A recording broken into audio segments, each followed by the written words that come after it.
खालिद चिश्ती साहब, अब फिर एक और डेडलाइन सामने आ गई है। पहले लग रहा था और कहा जा रहा था कि 1 महीने में मामला तय हो जाएंगे। अब डोनाल्ड ट्रंप साहब ने कह दिया कि 10 दिनों में मामला तय हो गए तो ठीक है, नहीं तो फिर हमले की तैयारी है।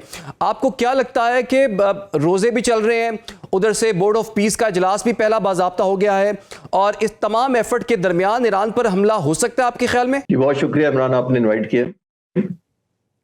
देखिए, ये तो अभी बहुत ऑलमोस्ट सर्टन होता जा रहा है कि प्रेशर प्रेसिडेंट ट्रंप ने बहुत मैसिव बिल्ड किया है। और ये भी एक हकीकत है कि अमेरिका की 2003 में जो गल्फ वॉर हुई थी, जब इराक के खिलाफ इन्वेजन हुई थी, उसके बाद ये सबसे बड़ी डिप्लॉयमेंट है पिछले 22 सालों में। तकरीबन इससे बड़ी डिप्लॉयमेंट उन्होंने नहीं की। जाहिर है अब अमेरिका पे खुद बहुत बड़ा प्रेशर है कि उन्होंने कुछ ना कुछ तो करके दिखाना है, कोई मीनिंगफुल रिजल्ट, या जिसको मैं कहता होता हूँ कोई वॉर ट्रॉफी, तो अपने लोगों को दिखानी पड़ेगी। इतनी बड़ी डिप्लॉयमेंट, जाहिर है मिलिट्री एक्सपेंस बहुत हुआ है, पॉलिटिकल इंस्टेबिलिटी बड़ी रीजन में आई हुई है, बहुत हिजान खेजी है जंग के बारे में गल्फ के अंदर, दूसरी मुल्कों के अंदर, तो जाहिर है मीनिंगफुल रिजल्ट। लेकिन ये बाज दफा नेगोशिएशन के लिए टैक्टिक्स भी यूज किए जाते हैं। जब आपको दुश्मन को आप ये कहते हैं कि ये आपका डिस्ट्रक्शन या आपको जो अटैक है ये अश्योर्ड है, it is not a matter of chance, it's a matter of time only. जब आप इस तरह की डिग्री ऑफ कॉन्फिडेंस दिखाते हैं तो आपको बार्गेनिंग एडवांटेज भी मिलता है, इसमें तो कोई शक नहीं है। दूसरी तरफ उन्होंने जो अपनी पोस्चरिंग की है वो भी बहुत खतरनाक है। वो गाइडेड मिसाइल उन्होंने रेड सी में रखे हैं, पर्शियन गल्फ में डिस्ट्रॉयर रखे हैं, उन्होंने ईस्टर्न मेडिटेरियन की तरफ वहां भी डिप्लॉयमेंट किया ताकि इसराइल को भी प्रोटेक्ट किया जा सके। इन सारी डिप्लॉयमेंट के अंदर हम ट्रैक रिकॉर्ड के अंदर देखते हैं कि अमेरिकन प्रेसिडेंट पॉसिबल चाहते हैं कि नेगोशिएशन में ऐसा कुछ जरूर मैयरेबल हो जाए जो वो अपने लोगों को दिखा सके। और दिखाने में दो चीजें हैं बड़ी इंपॉर्टेंट। पहली चीज ये है, जाहिर एक न्यूक्लियर जो है इंस्टॉलेशन का है, जो उनको रोल बैक का वो कह रहे हैं, और दूसरा है जो उनके बैलिस्टिक मिसाइल्स का रोल बैक है, जो ज्यादा इंटरेस्ट इसराइल की है, क्योंकि सबसे ज्यादा खतरा न्यूक्लियर से भी ज्यादा खतरा इसराइल को बैलिस्टिक लॉन्ग रेंज मिसाइल से है, जो हमने देखे जिसके अंदर ऑलमोस्ट उनके सिविलियंस भी कैजुअलिटीज हुई थी 24 पिछली दफा, और 600 के करीब इसराइली मारे गए थे पिछले अटैक में जून में। तो ये सारा देखते हुए मैं एक और आपको लेटेस्ट रिसर्च जो मैंने की है, मैं बहुत फॉलो करने की कोशिश कर रहा था कि जो न्यूक्लियर इंस्टॉलेशंस हैं जिनको पॉसिबली अमेरिका सबसे पहले अटैक करेगा, उनकी क्या स्टेटस है। अमेरिका के लास्ट अटैक के बाद ईरान ने बहुत ज्यादा बीफ अप किया है, उनका डिफेंस जो है ग्राउंड कैमोफ्लेज किया है, उनको बहुत ज्यादा सैंड यूज हो रही है, आर्टिफिशियली उनको बिल्डअप किया जा रहा है, ऐसे डिजाइन बनाए जा रहे हैं जहां मिसलीड किया जा सके इनकी बॉम्बिंग को।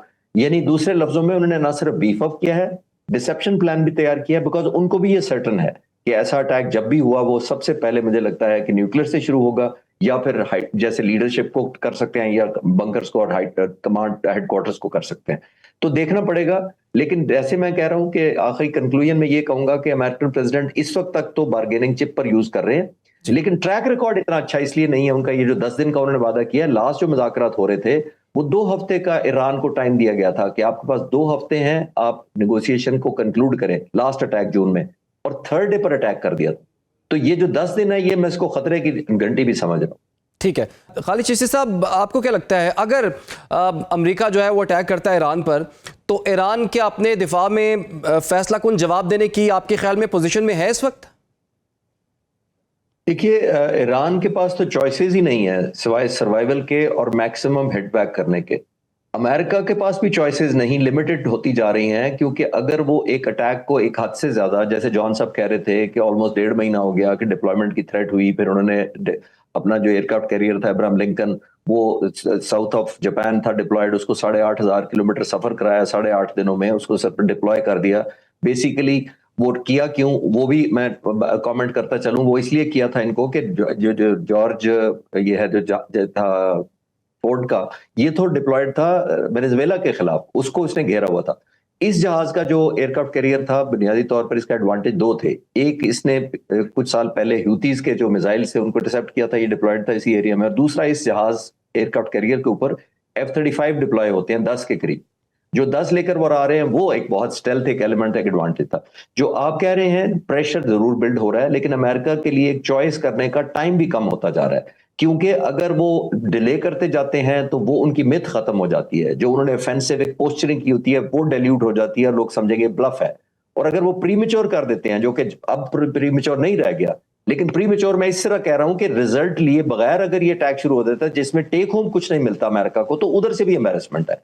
एक हिस्ट्री से मैं दोबारा रिफ्रेश कर देता हूं आपके व्यूअर्स को कि अमेरिका ने एक लॉन्च किया था ऑपरेशन ईगल क्लॉ 24-25 अप्रैल 1980 में 1980 में, और अपने 50 रिफ्यूजीज जो उन्होंने इनकलाब के बाद आयतुल्लाह खुमैनी जब तशरीफ लाए थे तो वो जब हॉस्टेज बना लिया था 50 अमेरिकन को, तो उनको रेस्क्यू करने के लिए ऑपरेशन किया था, बुरी तरह नाकाम हुआ था। एक तो डस्ट स्टॉर्म आ गया था, जहाज हेलीकॉप्टर उनके C-130 से टकरा गया, उनके 8 अपने लोग मारे गए और 50 जो यरगमाली थे एक भी नहीं रिहा हो सका। और प्रेसिडेंट कार्टर ने इलेक्शन लड़ा कोई 8-9 महीने के बाद वो हार गए, और लोग कहते हैं इलेक्शन हारने की सबसे बड़ी वजह वो थी।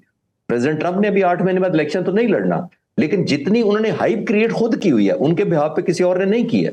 उन्होंने अपने आप का पोस्टरिंग इस तरह कर दिया और इतने आपको अश्योर्ड दिखाया है विक्ट्री के करीब जैसे वो कुछ नहीं है।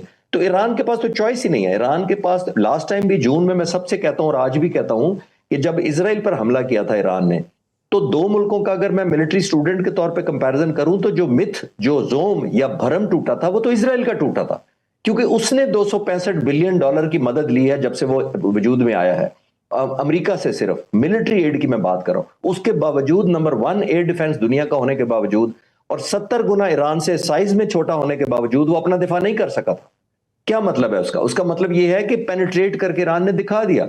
अभी भी क्लोजिंग कमेंट मेरा इमरान साहब ये है कि अभी भी अगर ईरान हिट करता है, चाहे वो स्पीड बोट्स के जरिए करता है, सबमरीन्स के जरिए करता है, ड्रोन्स के जरिए करता है, अगर वो सिंबॉलिक डैमेज भी इनके एयरक्राफ्ट कैरियर पर कर देता है तो वो बहुत ज्यादा नुकसान होगा उनके जो एक ना है अमेरिका की उसको हिट करने का।